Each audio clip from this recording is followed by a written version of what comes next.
If you eat right and do a certain things with your body, you can drop your sleep quota. I'm getting lazy and I'm sleeping, averaging somewhere around 4.5 hours now.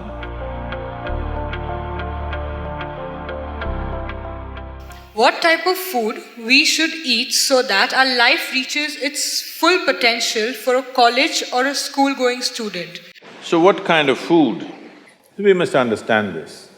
Food is not a religion, food is not a culture, food is just the fuel for this machine. Yes? There may be cultural aspects to the tastes, there may be even religious tinge to the food over a period of time, but essentially food is fuel for this body. So with what kind of food will it function with minimum struggle within itself and maximum impact? So suppose you buy a petrol car and pump diesel into it, it may still roll around but not at its optimum. Similarly, various foods you can eat and still somehow it functions. But those communities which have eaten with care, you can clearly see a distinct difference in the way they function, the levels of intelligence and whatever. So in India, we prescribed food for different people in different way. If you're doing menial jobs, you eat one way because you need physical muscle.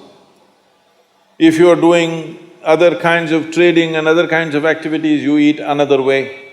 If you're a fighting class, you eat differently. And now if you're into education, spiritual process and subtler aspects of life, then you eat differently. If you're in education, one of the greatest challenges is to stay focused on something. The goddamn textbook, I'm sorry. The wonderful textbook that is written for an average intelligence. It's a common prescription. It's not written for the brilliant student. It is written in a way that it's a common prescription, everybody gets it. But that textbook, how much effort it is taking for a whole lot of people? How they have to read it 10 times to get it? But you lie down in your bed and read a love story, you remember every word. Yes or no? How come? So you don't lack memory, you don't lack focus. It is just that textbook and you chemistry is not working.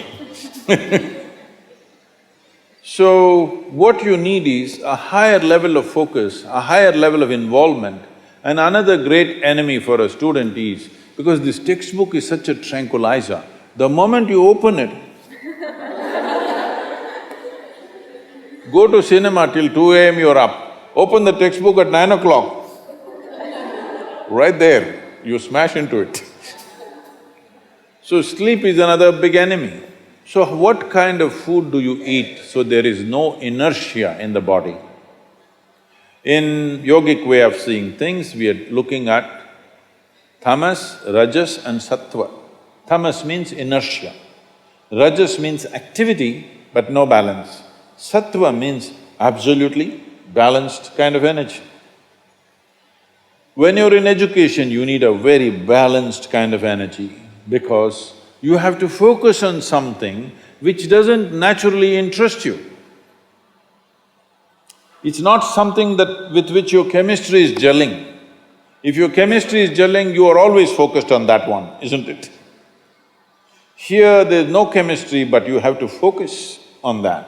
For this you need a balance and a steady mind. For this you need to eat in a certain way. To put it very simply, food goes through your body through the alimentary canal. From your mouth to your anal outlet, there is a pipe. Through this it runs, going through various stages of digestive process. Many of you are biology people, right? So, it goes through the alimentary canal. Now it begins with the lip. Here, if you look at this, all the herbivores and carnivores. If you look at the animal kingdom, there are herbivores and carnivores are two main segments of animals in the world. One eats vegetable matter, another eats meat. If you look at the elementary canal, the way it is built, between herbivores and carnivores, there's a distinct difference. Everything in the human being suggests that you are naturally a herbivore, but for the sake of survival, we became carnivores. If you look at the jaw movement, all the carnivorous animals have only cutting action. Herbivores have cutting and grinding action. There are molars, but carnivores don't have widespread molars, they have just incisors, canines, and everything looks like cutting teeth. So they do only this. All the herbivores do grinding. What do you have? Both. So you are supposed to chew your food. Why you are supposed to chew your food is you have enzymes in your saliva where if you take a little bit of raw rice and put it in your mouth just for a minute, you will see it turn sweet right here, because right here carbohydrate is being converted into sugar, right here. So if you eat properly, then we say about 30 to 50% of your digestion should happen in your mouth. So this part of the digestive system is expecting half-digested food or partially digested food. But right now the way we're eating is mostly we're putting not only undigested food, but partially destroyed food. So the amount of food that you need to get the same amount of energy has increased. You are eating much more food than what you should eat to generate that much of energy. Because of that, there is inertia in the body, because it has to process so much more food than what it should, there is inertia. Once there is inertia, your sleep quota increases. How many hours do you sleep on? Hello? 8 hours. You're going by the prescription, huh? See, this is not that you must deny yourself sleep, that's not the point. But if you eat right and do a certain things with your body, you see very effortlessly, within 3 to 4 weeks, you can drop your sleep quota anywhere between 2 to 3 hours. 1.5 to 3 hours, very easily you can drop if you just eat consciously and just learn to sit properly, just the posture, your geometry of the body and what goes into the system. If you just manage these two things, you will see sleep quota will just come down like that. Just to tell you, for over 25 years, I have largely managed with an average of 2.5 hours of sleep. Now I'm getting lazy and I'm sleeping, averaging somewhere around 4.5 hours now, but 7 days of the week, okay? 365 days, non-stop, almost every day. My daughter didn't call me for a month. I asked, what the hell is the problem with you, why are you not calling? She said, every 6 hours you're in the new city, what the hell I'm supposed to do? So I said, okay, which is true. In one day, sometimes we're doing 3 cities, so it's a non-stop activity. And today, many people around me have learned to do this. Over 150 people around me are doing this kind of activity, averaging 4 hours sleep and 7 days of the week, they're on, all the time. And they are not irritated, they are not frustrated, they're joyful and they're wonderful. Why this is this? There are many aspects to this, but one important aspect is food, how you eat. Not only what you eat, how you eat is also very important, because food is a live thing. One simple thing all you girls can do is just see various health issues and inertia issue, focus issue, just bring 40 to 50% of the food in its raw form, that means it's alive. It must be a live cell, it can be a vegetable, it can be a fruit, it can be a nut, it can be sprouted gram. At least 40 to 50%, the food that you eat must be alive. You eat dead food and you want to live, this is a little difficult thing to do, because you have to raise the dead now.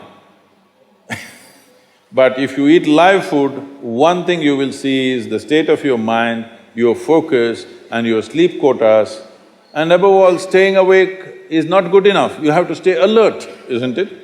How alert you are, how focused you are, only to that extent everything yields to you in this world, isn't it so? What is the level of focus will determine whether the world yields to you or not, isn't it? And one more aspect of life, one more aspect of food is, when you consume something, it must be of a simple genetic code, in the sense, it must be a very simple software. Vegetables, fruits, nuts, sprouts, they're very simple.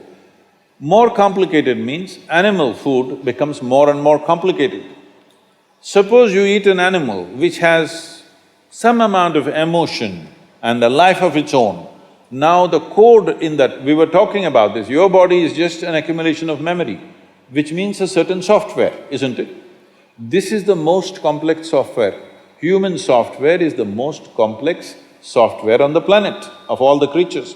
So if you eat an animal, particularly a mammal, if you eat, it has a similar kind of complexity, maybe not as complex as this, similar level of complexity because it has thought and emotion of its own. Now for you to break that code and integrate it into your system, you are not fully successful. So it will leave traces of certain qualities within you. You cannot break that code and make it a part of yours because it's a different and complex code. If you eat a leaf, a vegetable, a fruit, a nut or a sprout, this is much simpler. If you must eat non-vegetarian food, you must eat that which is furthest away from you. So generally, fish and water life is furthest away from you. So if you must eat non-vegetarian food, the best thing to eat is, you're on the coast. Fish is the best thing to eat that way.